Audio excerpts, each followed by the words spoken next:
As you all know, I love Metal Slug, so it came as a surprise that I wasn't aware of this game's existence until just recently. A 3D action-adventure Metal Slug game with minor platforming elements? Sign me up! Well, upon discovering this game, I also found out that critical and fan reception to this game was incredibly harsh and negative. Not being one to listen to the crowd, however, I decided to check the game out and decide for myself. Well, if you haven't read the title and are wondering what I think, let's see for ourselves how Metal Slug 3D turned out. The events of this game, which we will just call Metal Slug or Metal Slug 3D, I kind of wrote it both ways in the script, since there is no true definitive title ever since the Evolution subtitle was dropped, is a sequel to the events of the first Metal Slug game and takes place before the events of Metal Slug 2. It's the basic Metal Slug story of the evil General Morden trying to take over the world, and our heroes of Peregrine Falcon and Sparrow must team up once again and stop his plot of world conquest. This time, however, Morden has teamed up with Aguma Enterprises, which is comprised of the businessmen you would occasionally rescue from the previous games, and Dr. Aguma himself. This is classic Metal Slug through and through, and it even ends with you having to battle evil space aliens in the climax of the story. There is a bunch of convoluted sci-fi garbage thrown in that tries to give the plot a more serious nature near the end of the game, but it just kind of drags on, and I honestly felt it was just an excuse to have the game feel more cinematic and have a larger scale than it already did. Basically, to sum it up, Metal Slug should not have philosophy discussions about humanity and evolution and the nature of origin. On the character side of things, it was both really weird and yet cool to hear our beloved cast of special forces finally get a voice that wasn't just them shrieking when they died.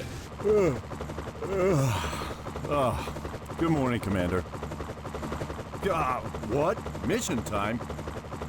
It's probably just another case of bad intel. But let's save the voice acting for later. How were the characters? Well, they were alright. It was nice to see them come to life in full 3D animation, but they just felt a bit lacking to some extent.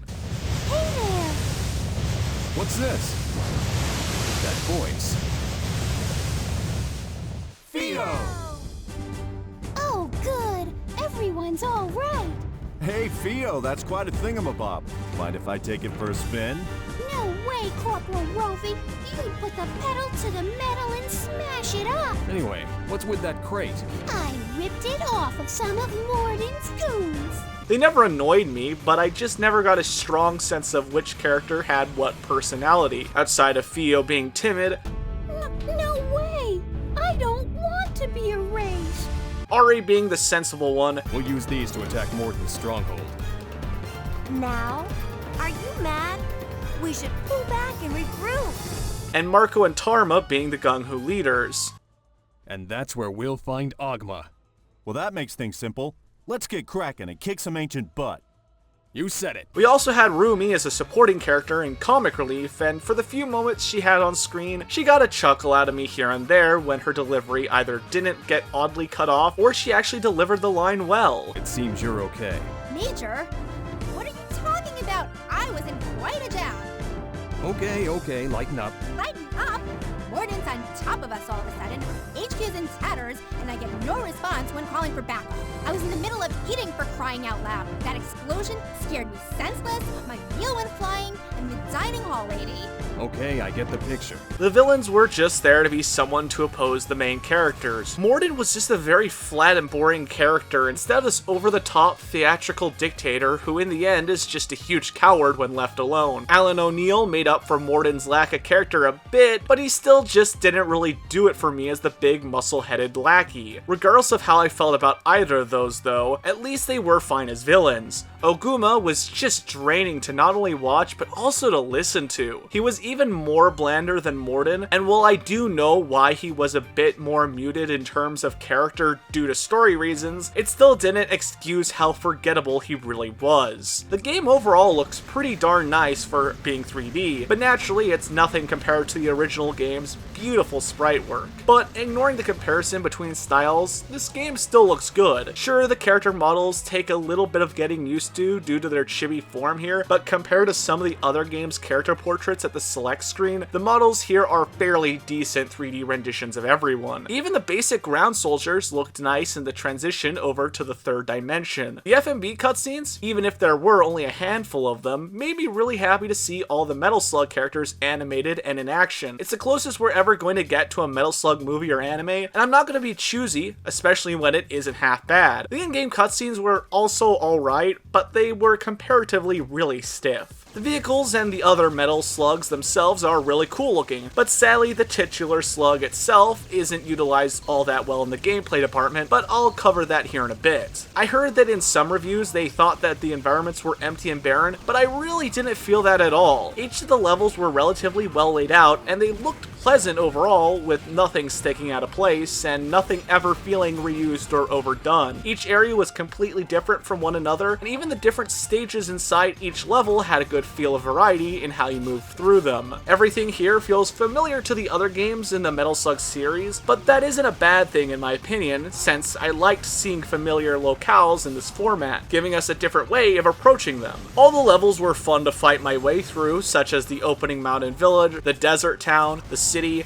and loads of other areas. The only really poorly designed levels were the final levels and the endgame boss fights. Good lord, those were a pain to get through, and it wasn't even due to the poorly placed gravity lifts, but more so due to the position of enemies and lack of power-ups. Alright, let's get into the most important part of any Metal Slug game, and that's the gameplay. Now with this title, instead of just being a basic run and gun game like the arcade Metal Slug games, Metal Slug 3 opts to be, like I said at the beginning of the video, more of an action game with some mild platforming thrown in. And for nearly all the game, everything feels really good and the game is just fun to play. Well, that is, again, until the final few levels. While the game is in 3D and from a third-person perspective, the overall gameplay style from the 2D games lives on here, with you blasting away Morden's ground forces and vehicles, saving POWs, collecting weapons and points, and running around the level. But this time, however, in the weapon department, you get to carry as many weapons as you may find around the level and have ammo for on you. And the weapons even carry over from level to level, although that's both good and bad as your ammo doesn't replenish in between missions, and the only way you can find it is if you scavenge it while in the level itself. Controlling the characters feels pretty good overall, and nothing was stiff or bad feeling. The controls are basically just the arcade controls, but this time with a lock-on and melee button instead of automatically doing these things. I was kind of bummed that you were locked to playing as only Marco for the first few levels, and even more so after I realized that I only got to play as Fio for the last few levels. Yes, the characters are naturally unlocked as you progress through the story, but thankfully once you unlock them, you can go play as them when replaying the earlier levels after you beat the game. I liked how each character had their own unique pistol and melee weapon, depending on which team they were from. You could also select the character's alternate colors for their outfit after beating the game. I really appreciate that instead of just dying after taking a single hit, you actually had a life bar of 4 hits you could take before having to head back to a checkpoint. Yes, levels had checkpoints fairly liberally littered around the stages, so dying didn't set you back too far from where you most likely died. The only time checkpoints didn't come into play was with the bosses, and this was really annoying due to how cheap the later bosses were and how long they felt like they took. Thankfully, they kept the ability to use certain slugs in some levels, some requiring you to press the L3 button to climb in and ride around. Sadly though, the tank Metal Slug was kind of a pain to drive and use, mostly due to sluggish tank controls, so I found myself hopping out of it quickly, only really using it as extra health. The slugs like the Slug Flyer and Submarine were actually really fun, as they were presented as more on-rail style shooters where you had mild control of the vehicle and blast away at the bosses and other enemies in your path. One element that was really cool in concept, but didn't actually deliver, was the fact that you could upgrade your Metal Slug after each level if you found resources throughout the level in the forms of minerals and information discs. You could change the cosmetics and the weapons and the armor on the vehicles, but in the end, sadly though, even when I did upgrade and play around with this feature, it didn't really provide all that much benefits or use in my eyes throughout the levels you got to use it in. All the guns here felt awesome to use, and I found myself using the full arsenal of weapons that were at my disposal. Basically every Metal Slug weapon is here, even the dual machine guns from Metal Slug 4, and a new weapon in the form of a one and done use sniper rifle. Thankfully there was no reloading mechanic for any of the guns, but I was sad to see that weapons such as the machine guns still required you to hammer down on the fire button, but the laser gun let you hold down the button for a continuous shot. The lock-on mechanic for weapons worked most of the time, although when the screen was filled with enemies, picking the most important target out of the bunch to shoot was tough. Thankfully, for smaller crowds of normal enemies, your lock-on manually switched to each new target after the last one was killed. Weapons like the rocket launcher and grenade launcher, however, had no lock-on, and forced you to manually aim the weapons yourself, which was a bit clunky, especially during the boss battles, or if you're running low on health in a tight environment. Another cool gameplay feature was the fact that after you beat the game, you unlocked a mini-game where you could run around as one of the POWs collecting materials and Metal Slug upgrades. It was nothing special, but it was a nice inclusion to the game in the end. I don't see myself coming back to play it very often, however, especially since it was more stealth-oriented, which just doesn't work with Metal Slug in my opinion. Enemies, outside maybe one or two at the end of the game, were nothing you haven't seen before, although it was nice to see the fact that there were some cool new variants of the zombies from Metal Slug 3. They were all the same green uniform wearing ground troops and the vehicles they piloted. Even some of the earlier bosses are basically just retreads of super slugs you have fought in the other games. Again, in one of the levels there were zombies and even these giant stone golems, which was pretty cool. While this may seem lazy that there were some retreading of enemies from the previous games, I really didn't mind the familiarity of them, and the only time I was ever bothered by the enemies was when some of the vehicles, and the zombies of course, felt a bit too spongy, especially when you were up against them with only the default pistol. Bosses, again, were fairly alright up until Alan O'Neill and the last two bosses. While they might have looked cool in the end, they were just time consuming and annoying with how cheap their tactics were, especially with the fact that you rarely ever would get ammo during the fights, if at all. So if you ran out of ammo, it was basically game over unless you had the patience of a saint to use only your pistol, which was exactly what I did. The audio of the game ranged from absolutely incredible in the music department to either alright or just downright bad with the voice acting, with the sound effects for everything in the game being stock sounds used from the base Metal Slug game's sound library.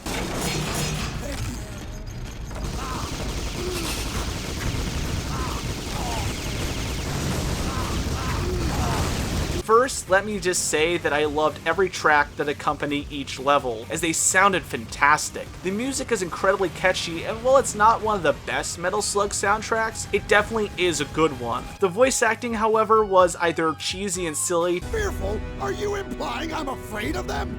They're just noisy bugs that have foiled my ambitions one time too many. Enough talk. So what's it gonna be? How about surrendering?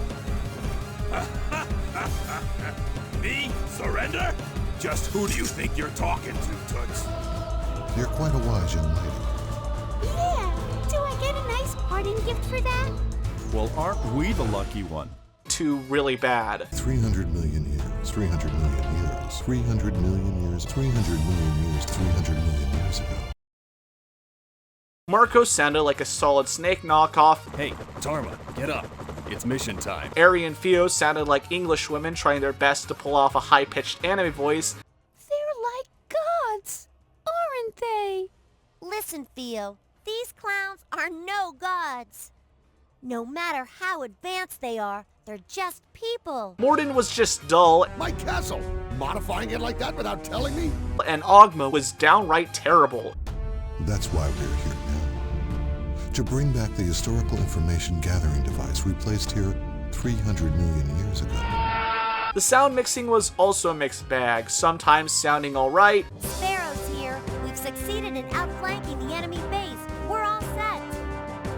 Okay, the mission begins now. Target 1, capture Morden. Target 2, capture Ogma. Target 3, secure the enemy base. That's it. Attack! Yes, sir. sometimes obscuring most of what was being said, sadly. We also cause many circumstances and guide history toward an end we desire. With all that said, I honestly don't get the nasty scores and comments this game gets. Sure, it's far from perfect, and even as a massive Metal Slug fan myself, I can acknowledge its faults, but outside the problems I pointed out, it's still very playable and a fun game at that. Well, until the end of it anyway. Honestly, this game isn't bad, and a far cry from what people online will say about it. It's a flawed game that I feel if it had been successful, probably could have been vastly improved in the future sequels. Sadly, as it stands, it's just a unique part of Metal Slug history, and I am glad that they at least tried something new, even if it isn't perfect like the arcade games it's based on. Anyway, thank you all so much for watching. If you enjoyed the video, please consider sharing this video with your friends, or checking out the rest of my content on my channel. If you want to support the channel, I have my Patreon linked in the description below. I love getting recommendations for future reviews and having conversations in the comments with everyone, and I read anything and everything you guys write. Until the next video, this is Thierry Williamson, signing off. See you guys!